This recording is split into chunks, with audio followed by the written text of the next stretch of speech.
Good morning, viewers and listeners of Concerned Citizens Media.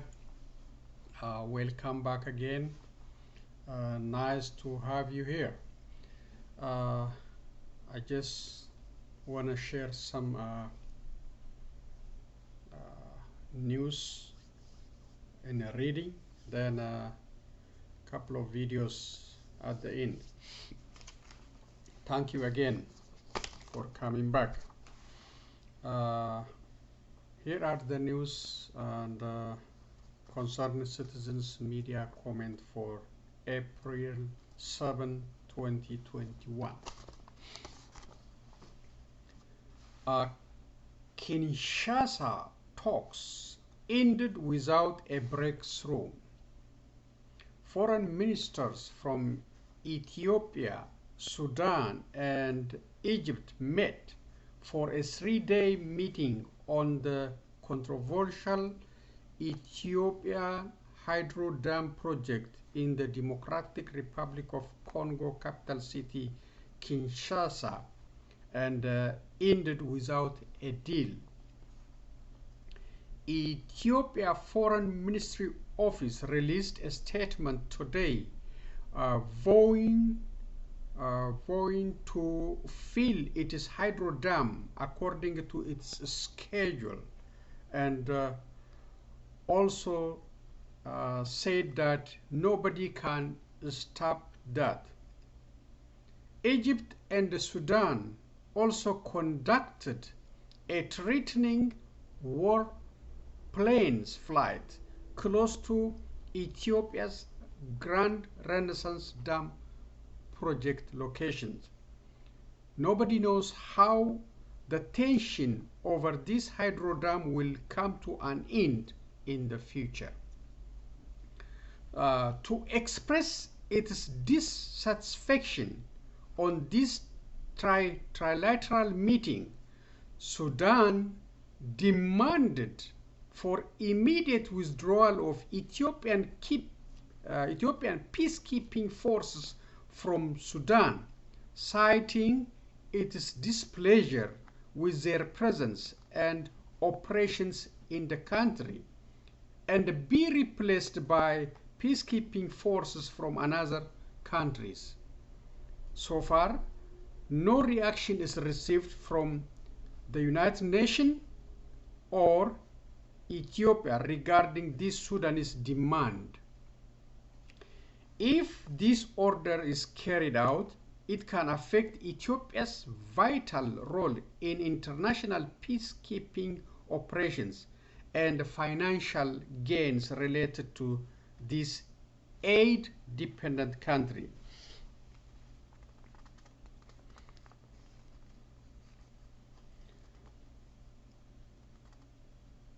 Conflict between Afar and the Somalia regions caused the loss of more than 100 lives. The Afar region's authorities blamed Somalia's special forces for the attacks in Gawane and other areas of Afar region. More than 50 civilians were also injured and receiving treatment at local hospitals. The tension remains high between these and other regions in Ethiopia. This is another indication of Abiy Ahmed's failure in governing Ethiopia. Ethiopians are under heavy military operations by their own government in coordination with Eritrean criminal forces in Tigray, Oromia, Benishangul Gumuz regions. Ethiopia became the land of bloodshed, injustice, imprisonment, and other atrocities under Abiy Ahmed's leadership. Currently, Ethiopia needs urgent savers, not fake election. She calls on all Ethiopians and the global communities to facilitate dialogue and reconciliation among all stakeholders, and for paving the way for transitional government formations. So, tensions everywhere, conflict everywhere. genocide, war crimes, war, command post. So nothing positive news, nothing. More killing in Wollo area, especially on Wollo Oromos. Complete destruction of their properties, killings, and displacement of the large communities. Never happened before. So we are in a tough situation. Ethiopia, in a very tough situation. So that's why concerned citizens media repeatedly asked you to join me in demanding the resignation of Prime Minister Abiy Ahmed and for the formation of transitional government in that country instead of running to hold these undemocratic elections. So Ethiopia is in a very bad shape. Currently, he's conducting war in 8 different fronts.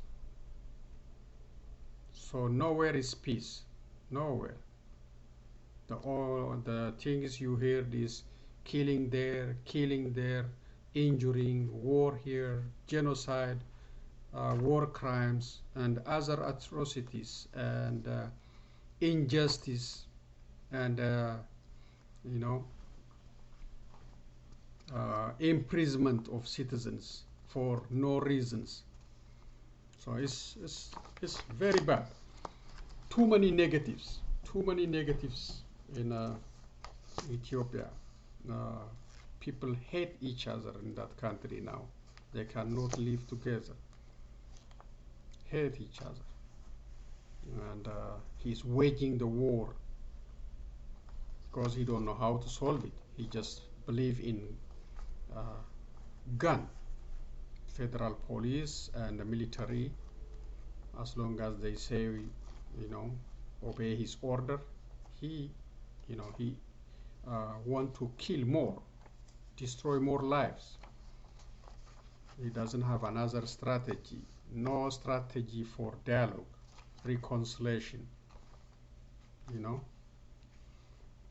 So Ethiopia is a very bad shape and a very tough situation. That's why in a previous video I call on the international community, UN, US, European unions and others to intervene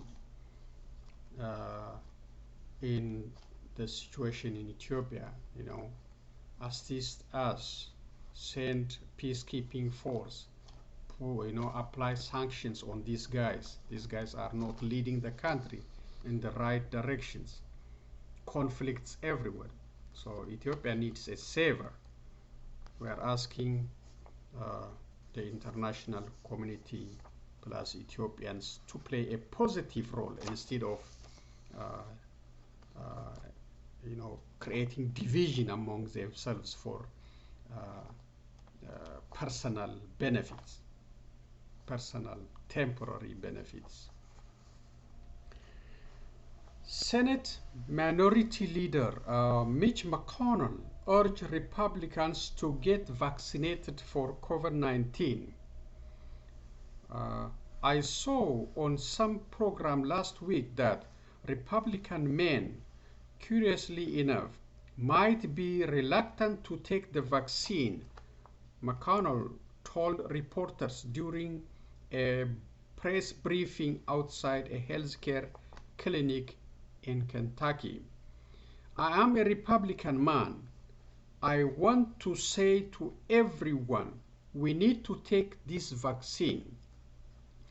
This reservation need to be put aside, McConnell continued, because the only way I think we finally get to put this pandemic in the rear view mirror is with herd immunity.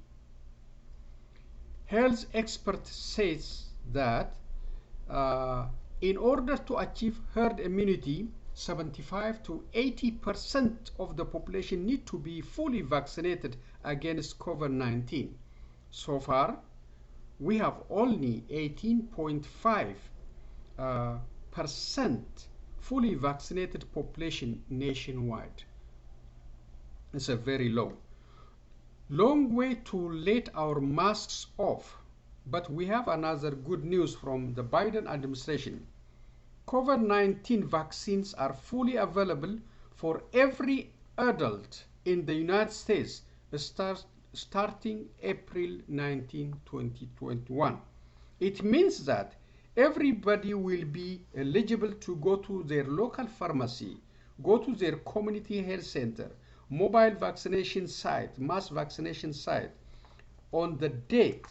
And moving forward, White House Press Secretary Jen Psaki said at White House briefing on Tuesday, April 6, 2021. So there is a hesitation or you know, because of so many issues, some people they don't want to take the vaccinations because of that. Senator Mitch McConnel urging his Republican senators and congressmen to take this thing seriously, advise them to take the vaccinations. So I hope they will listen to him and take it seriously, get the vaccinations, so we can increase the herd immunity for everybody. The situation is, improving much. The death toll is reducing. The patients number also lower, much lower. If you remember, it was like 4,000 a day before the death toll. Now is very low. So the country is doing good. Vaccination, is ready. Now they say like 16 years and older will be eligible to get the vaccines starting April 19, 2021. This is a very good news. Very good news. And America is leading in a vaccination rate. Other countries, they don't even, vaccinate that much. So we are moving in the right direction, but there's still a lot to go.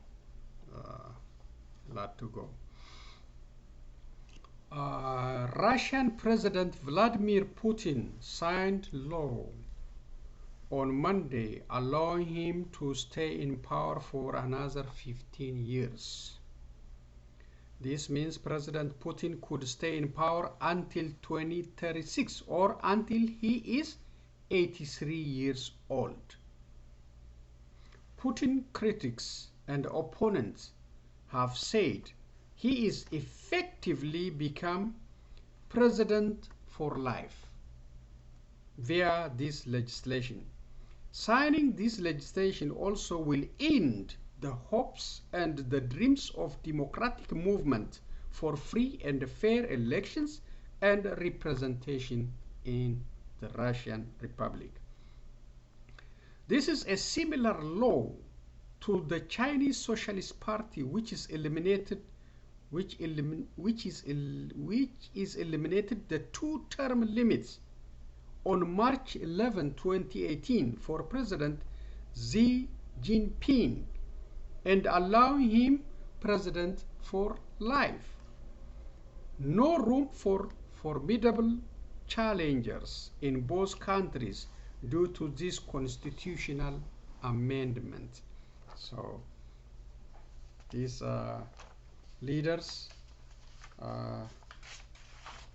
they just see something coming, they amend it so they can be, in power for a long time. It happened in case of Uganda President Yoweri Museveni. He couldn't run, so he just amended the constitution, and the parliament allowed him to change the constitution so he can run for the sixth term, seventh term. There was a limit before, so he removed the limit. That's what they do to stay in power. The same with Vladimir Putin. Before this constitution change, he was switching between prime minister and the president. One time he became prime minister, then he came back president. So and that's a tough situation. I know people are still resisting, still they are fighting, and there are some oppositions, but the crackdown is also tough, very tough. And China is also very tough to have another opposition party. Tough situation. And Ethiopia is also, looking for such kind of models, looking the help from Russia and China and the dictator in Eritrea, Isaias Afar-Somalia. So Abiy can stay in power for a long time. That's why we have all this war everywhere. So that's the reading part, and let's share some videos and conclude today's presentation. There we go.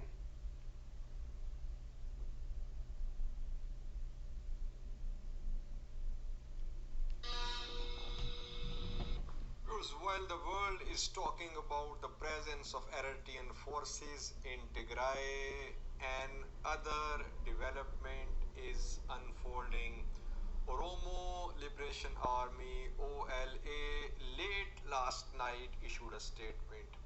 OLA claims that Eritrean troops have been deployed to Oromia state. OLF High Command in the statement says that Eritrean troops have been deployed across Oromia state, and OLA has concrete evidence that Eritrean troops have been deployed to Oromia state. 6 zones have been mentioned in the statement by OLA viewers. According to OLA, specifically in these 6 zones, Eritrean troops have been deployed in Oromia state viewers.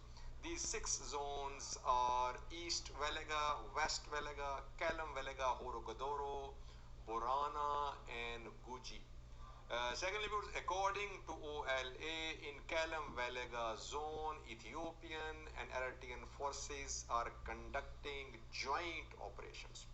So while the world is calling for the withdrawal of Eritrean forces from Tigray, OLA is saying that now Eritrean forces are being deployed to Oromia state of Ethiopia.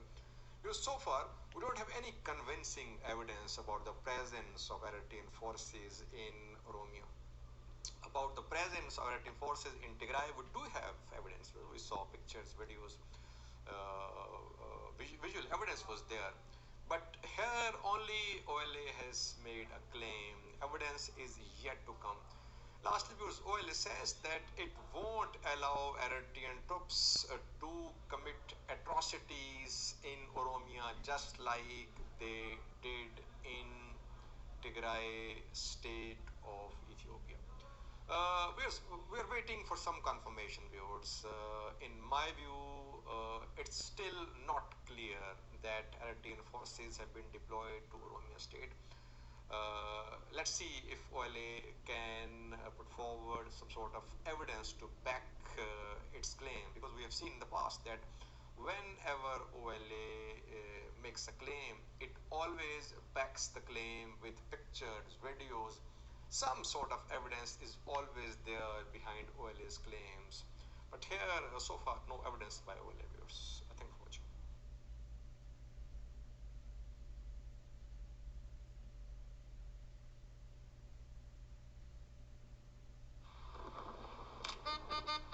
The Lexus ES, now available with all-wheel drive.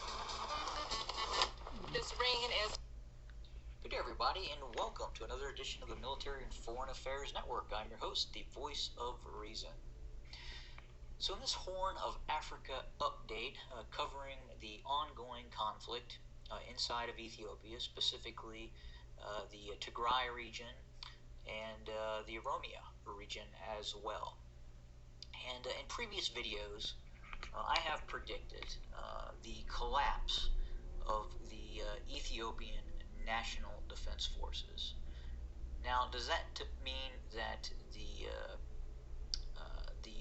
primary antagonists that have entered the Tigray region would cease its hostilities against the Tigray region? Well, I'm not certain of that. I think the existing antagonists would probably turn into some sort of Amhara, a larger Amhara regional militia, as we would see the Ethiopian military slowly start to dissolve, or quite possibly rapidly start to dissolve. But the reason I'm making this specific video is I think we are starting to see evidence of a quickening of the collapse of the Ethiopian armed forces. And the reason I am saying this is there is pretty good intelligence coming in now that Eritrea, the despotic nation state of Eritrea under Isaias Afwerki, has deployed significant forces both inside of Tigray and inside of Ethiopia, specifically to shore up capacity near the capital of Addis Ababa, and at the same time shore up units operating against the Oromo Liberation Army. So that would tell me that in fact the Ethiopian armed forces are under immense pressure, both in Tigray and under immense pressure by the OLA as well. And in fact, I believe the Ethiopian army is getting near collapse. At least some major corps and or operating divisions in various parts of the country are under immense stresses right now.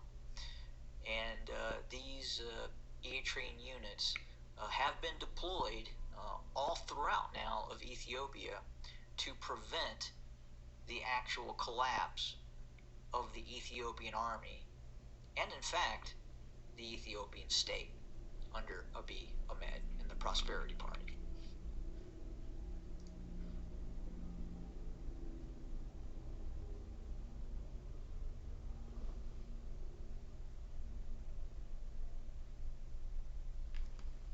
I think I have one more video.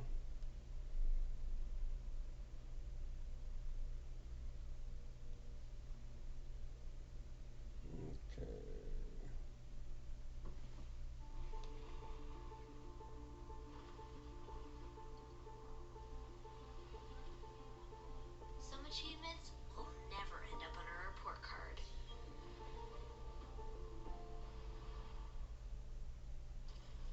A record number of Palestinians are running in parliamentary elections scheduled for May. Some say it shows how eager people are for elections, and others argue it highlights a deep divide in Palestinian politics. Members of Fatah, the ruling party in the occupied West Bank, are running on 3 different lists. The official one, and another backed by the ousted Fatah strongman Mohammed Dahlan. The third is a joint list headed by former Fatah leader Nasser al-Qudwa and backed by Marwan Barghouthi, a popular Fatah leader serving multiple life sentences in prison in Israel. Noor Ode is a member of the list and says it took courage to challenge the status quo. We cannot continue to be part of a system that is failing itself and the people at the same time. And now with elections on the horizon, this is the right avenue for positive change. Hamas, the party ruling the Gaza Strip, has registered its list. The left parties and activists are running on more than 30 different lists. This legislative council has been dysfunctional since Fatah and Hamas split in 2007. Now in February they both agreed to hold elections, but some Palestinians are concerned that the agreement is more about sharing the electoral pie than it is about reviving democracy. Active from 1996 until 2007, the parliament passed fewer than 100 pieces of legislation. Since then, President Mahmoud Abbas has issued more than 300 laws by decrees. He concentrated the power of lawmaking and executive branch in his own hand. Lawmaking process during the absence of the parliament was not clear. This tight grip on power has limited political activism, says Salim Barahme. Now he thinks the elections are a chance to change that. He's part of a youth group called JED, encouraging Palestinians to run not in the actual elections, but virtual ones. Young Palestinians have been disenfranchised from their political system for the last 15 years, if not more. And now when elections were announced, laws and the system was put into place to exclude them again. And so they're frustrated. It's still not certain the elections will take place.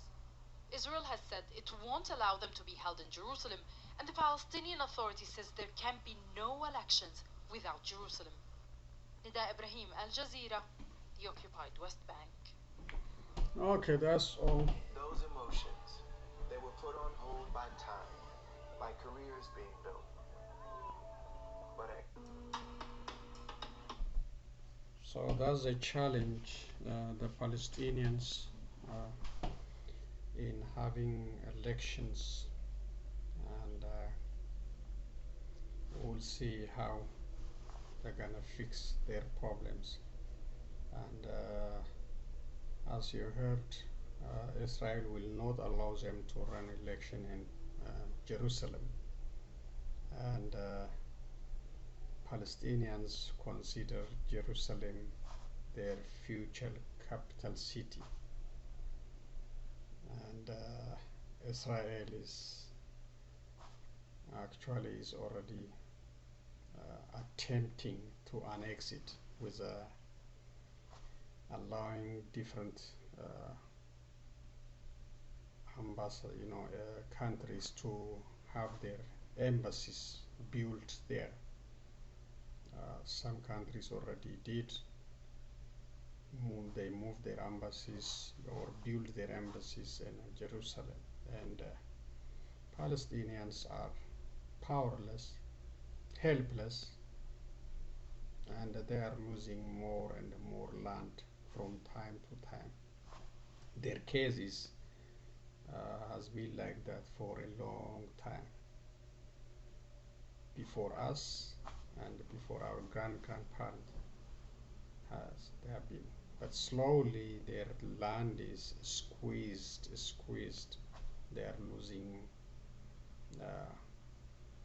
their homes, their land, farmland, and Israel is bringing more people, more settlement, more building, and these people are suffering, and we'll see how they're gonna sustain the pressure, huge pressure from Israel.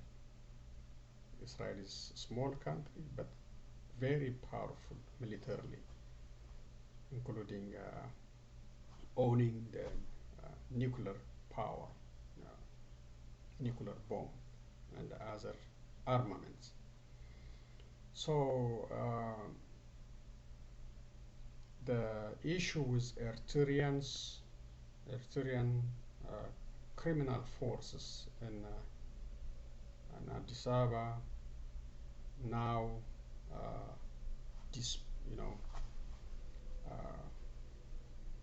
moving to Oromia regions to fight along with Abiy Ahmed forces. So we expect more atrocities, more genocide, more crimes against humanity, because they already practiced and conducted on the grounds.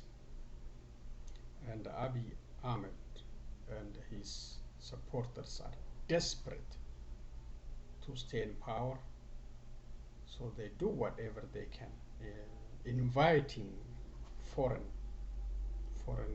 country to crush domestic legitimate concerns. So that's what they're doing. They want to stay in power. To stay in power, they have to use whatever means available instead of settling domestic issues through reconciliation and dialogue. So this is the agenda for Abiy Ahmed and for his supporters. And Ethiopia is in a very, very challenging position. And as he said, it could be, could be collapsing. You got border issue with Sudan and the Grand Renaissance Dam project issue with Sudan and Egypt. So we got a huge external problem. The country is isolated, and Abiy is waging war everywhere against his own citizens.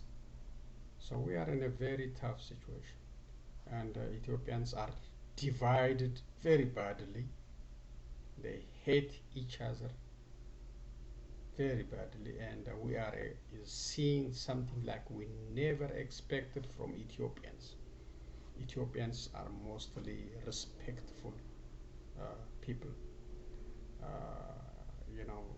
We don't see such kind of animosity, cruelty, the one we see in different areas, like taking patients out of emergency vehicles and cutting their heads, cutting their arms. This is like ISIS style. Never seen. I know people talk about the history about cutting breast or arms long time ago, but in recent history I didn't see such bad experience from Ethiopians. So people hate each other. They are ready, to fight a religious war, ethnicity war, or ethnic war. Is already seen on the global stage. People, fighting on the protest. So this is very tough. That's why we call on Abiy Ahmed to resign like his predecessor, Haile Mariam Desalegn. He tried. He sees a way, the way he was handling it didn't work. He gave up for peaceful transition. Unfortunately, peaceful transition changed to personal benefits. Now we are in crisis. Ethiopia is in crisis. That's why we call on the international community, please help, save lives, end the command post everywhere, and killing between Afar and Somalia, between Wollo Oromos and the Amaras, and Wollo Oromos and Afar, Gumus area, Benishangul Gumus killing, Wolaga, everywhere. There's no positive news. So we're in tough and very dangerous situations. We need a savior. We need intervention, global intervention. We need peacekeeping in Ethiopia. If not, we are heading in a wrong, very bad direction. It could be a way for ethnic cleansing or religious war in that country. And this cannot be resolved only by waging war. So we are in a very tough situation, and just see how it goes, and we'll report. But the situation is very tough, and the election is coming up. I know they're gonna win, but before they win, they want to crush their own citizens, crash in every direction, and continue endless war. Thank you again for sharing your time with me, and please share my video with family and friends. Like it, comment on it. I see some people commenting on my video, so that's good. You have to engage, and if you have some credible news, share it to my email, bibreke663@gmail.com. It will be helpful. We can advance concerned citizens media, so we can be the voice for the voiceless. Thank you. I will be back with other news and comments. So long, everyone.